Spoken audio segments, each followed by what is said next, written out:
Adanewi. Ebe. Adanewi. I know. Tobato kumwana. Kumwana asuraka. He was the scarcity of Ego. Obulo go mbonye jego ngo obulo ọha. You must have it full of house before you. Obulo nyere nwanne ya aka. Obulo mbosi nwanne gi nwuru gi za akpata ode were house ebuaria. But I'm worried nothing to feed him to feed. Oh, Adanewi. This one that you're happy like this today. I hope all is well. Yes, my dear. I'm so happy. Oh, wow. Can I be partaker of your happiness? Oh, no problem. Go there and make yourself comfortable. Get me the bills.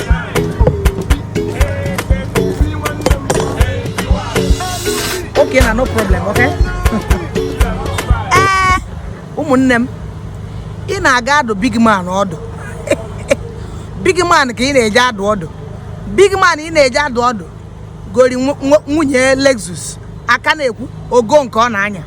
Akaneku or 15 plot na leki. Okay, how long money but advice is a big man? Will they battle with I am man and come about down somewhere. Oh, what if I as a mother and a kumade 1 near or mataka? Can I no more? Only you were carried on Boston Ketamako. Continue. Odogwu na clean and forwarding. Odogwu melunye birthday na club 101. Ebi feneme. Pia munye 1 million naira or not bottom bossia. Madaka. Ogodo Anaedo. Ogodo Newu. Told me. Chief. Onyekachukwu Okechukwu Ayotalumuo. Hey! Odogwu na Anaedo. Mwene Anaedo ji debube. Nwa nwanne ya. Mboso bopụta na ori agbo. Mụ na nwanne nwaanyị no. Mụ na nwere ebe nọ ebe ahụ. Ogba break. Gụrụ 5000. Ite ofise che nwanne. Mmadụ nwanne. Christmas o mejidolu mmemme iwu m ndị na ife na-atụ n'ọnụ na-enyelefe aka. Ogodo Anaedo ị na-eme ọfụma. Continue. A na-ekwu na n'ime nwunye obede. Ibi ya Lexus 330. Kpụrụ 350 na-akwa. Na-akwọ na ana. Onye ọwụ na-aba ha na Lexus nwanne. Je chọọ ego. Neka nwoke na-adụ Ogodo ịmara mma nwoke topu etopu nwa akọ na uche. The presentable. Handa we onye nụtara ezigbo di kene Chineke. Ogodo iwe ezigbo di.